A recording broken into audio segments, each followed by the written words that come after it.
सभी लोगों को आज के दिन की खास रूप से बहुत सारी बधाइयाँ।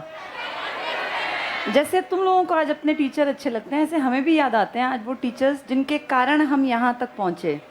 और मैं कई बार प्लान करती हूँ, जैसे कल भी मैं सोच रही थी, अब मेरी बेटी 10th में आ गई, कि आज मैं जो सबसे पहली उसकी टीचर थी ना, जिसने उसको 2.5-3 साल में पढ़ाया, उनके पास मिल के आऊँगी, क्योंकि उनके कारण वो आज तक यहाँ तक पहुँच पाई।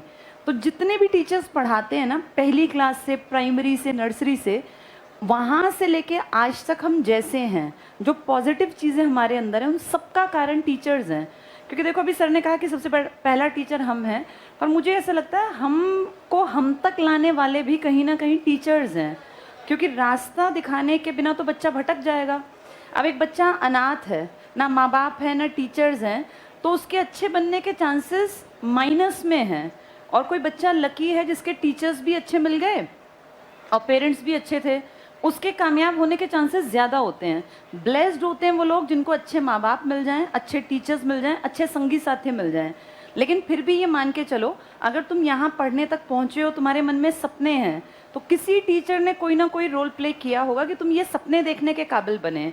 तो आज का दिन मन से धन्यवाद करने का है। और मैं तो अभी भी सोचती हूँ, मेरा उन टीचर्स के साथ कांटेक्ट नहीं है, बहुत पुरानी बातें हो गई, अब मैं इस बार 40 इयर्स की हो जाऊँगी, लेकिन मैं दिल से दुआ करती हूँ कि जिन लोगों ने मुझे पढ़ाया, इस काबिल बनाया। एक 3rd में मेरी टीचर हुआ करती थी, ग्रेट टीचर थी वो, सचदेवा मैम, आज भी मुझे याद है। और शायद मैंने क्लास में कई बार बताया भी हो, स्कूल ट्यूशन में बताया मैंने, कि उनकी एक आदत थी, वो किताब पढ़ना सिखाती थी। 3री क्लास के बच्चे को किताब पढ़ना सिखाना बहुत मुश्किल काम है। तुम्हारे खुद के बेटा बेटी होंगे, देखो कितना परेशान करते हैं बच्चे। और उनका एक तरीका था कि जो किताब पढ़नी सीखता नहीं था ना, पढ़नी मतलब रीडिंग नहीं, समझनी, जैसे मैं तुम्हें समझाती हूँ ना, मैंने उनसे सीखा कि किताब में ही सारा ज्ञान है। तो किताब में चैप्टर मान लीजिए डाइजेशन का था, कि फूड के ऊपर चैप्टर था, तो वो सब कुछ अंडरलाइन कराती मेन में, न्यूट्रिशन क्या है, डाइजेशन क्या है, सिस्टम कैसे काम करता है। 3rd क्लास में हमें समझने में दिक्कत आती कि पता नहीं इस किताब में से क्या मैडम पूछ लेंगी। अगले दिन वो कहती जो मैंने अंडरलाइन कराया मैं सुनूंगी। तो मुझे आज भी याद है, मेरा सबसे बड़ा खौफ होता था कि मुझे ये पता कैसे चलेगा कि कौन सा सुना मैम ने, ये अंडरलाइन किस पे है। धीरे धीरे धीरे समझ बनी कि अंडरलाइन का वो पोर्शन मैम ने पूछा उस पेज से। एक बार तो मैंने शायद क्लास में बताया 420 मेरे माथे पे भी लिखा गया, वो 420 लिखती थी। तब हमें लगता था कितनी खराब मैडम है, काश इनकी हड्डी टूट जाए या ना आए आज, क्योंकि हम 3री में थे, इतनी समझ होती है। लेकिन आज मैं सबसे पहली अगर किसी टीचर को सोचती हूँ ना जिसके कारण मैं काबिल बनी, वो सचदेवा मैम थी। ऐसे ही कई टीचर्स आते गए जिनको हम एडमायर करते गए कि काश हम भी ऐसे बन पाएँ। उन टीचर्स के कारण मैं आज यहाँ खड़ी हूँ। तो आज का दिन होता है सबकी लाइफ में, चाहे तुम हो चाहे मैं हूँ, जो जहाँ बैठा है, आज के दिन थैंकफुल रहे और अपने मन से दुआएं दें उन लोगों को जिनके कारण हम काबिल बने, या जिनके कारण हमारे अंदर संस्कार आ पाए। आप सब यहाँ आए हैं ना, इसका मतलब आप सब लोगों में कुछ ना कुछ संस्कार हैं। नहीं तो तुम्हारी उम्र के लोग आज पता नहीं कहाँ नशे किए हुए पड़े हुए हैं, गलत संगत में हैं, गलत कामों में हैं। तुम सोचो, कम से कम शिक्षा के मंदिर में पढ़ने आते हो तुम, तो अपने आप को बेहतर मानो बाकी पब्लिक से, और तुम्हारे अंदर अंदर अच्छे संस्कार डाले हैं पेरेंट्स ने, टीचर्स ने। अब आगे की गाड़ी खुद खींचनी है। अब पेरेंट्स और टीचर तुम्हारे साथ नहीं चल सकते। इनफैक्ट 10वीं में मेरी खुद की बेटी है, मैं उसे पढ़ाती नहीं हूँ। जैसे मेरे लिए तो बहुत छोटी चीज़ें हैं ना, ये सब पूरा सोशल मैंने पढ़ाया नहीं। मैंने उसको यही कहा कि बेटा खुद सीख। जैसे माँ बाप भी कितने दिन आपको खींचेंगे, तो अगर सोचो मैं नहीं पढ़ा रही, तो अपने पेरेंट्स से एक्सपेक्ट मत करो कि तुम्हारी हेल्प करेंगे। पेरेंट्स का साया बस बना रहे, इतना भर बहुत होता है। अपनी गाड़ी की मजबूती को हमें खुद आगे ले जाना पड़ता है कि भाई हम ताकतवर बने। तो खूब पढ़ो, जितना हो सके 100% अपना पढ़ाई में दो, लाइफ को जियो भी, खुश भी रहो। जो खुश नहीं रहता ना, वो बहुत आगे तक भी नहीं जाता। जैसे बहुत बार हम देखते हैं लोग अचीव कर लेते हैं दुनिया भर की चीज़ें, पैसे आ गए, बड़ी गाड़ी, बड़ा घर, फाइनली सुसाइड भी तो कर लेते हैं बहुत लोग, इस तरह के अमीर लोग, क्योंकि किसी ने जीना नहीं सिखाया। एक टीचर के कारण, जैसे आज मैं जिस स्टेज पे हूँ, मैं यही कहूँगी, देखो लाइफ का हर फेज़ एक बार आएगा। जिस उम्र में तुम हो ना, ये भी एक ही बार आनी है, पर इस उम्र में 2 चीज़ें पैरेलल चलती हैं, और जिसको वो बात समझ में आ गई वो लाइफ को जी जाएगा बढ़िया तरीके से। इसी टाइम में मेहनत करनी है, लेकिन इसी टाइम में लाइफ को जीना भी है। हर टाइम सिर्फ 24 घंटे पढ़ते रहना भी बेवकूफ़ी है।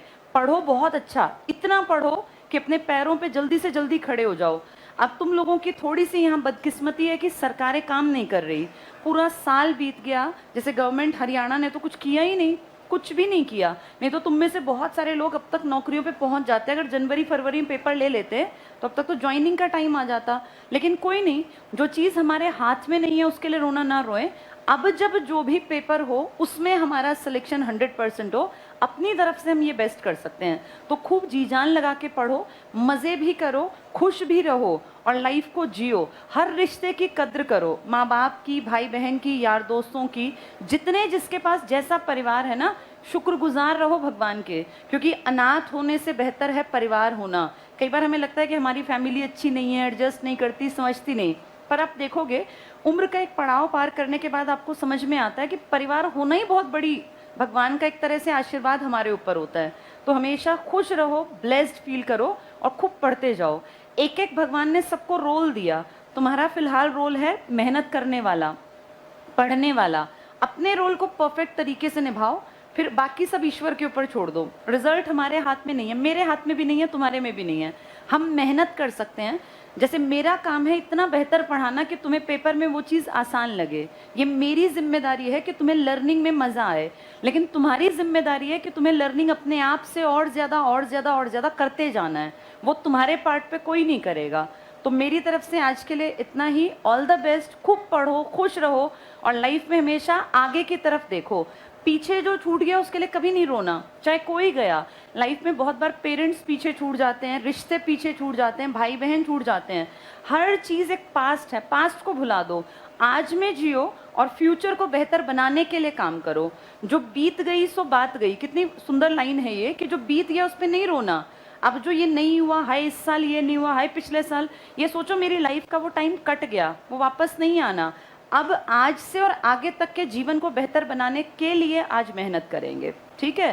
तो ऑल द बेस्ट, सब खुश रहो, मेहनत करो, अपने फ्यूचर को बनाओ, यही मेरी तरफ से दुआएं हैं। और आज क्योंकि टीचर्स डे फंक्शन तो है ही 12 बजे के आसपास, लेकिन 12 तक भी आज का दिन क्यों खराब करें। मंडे हम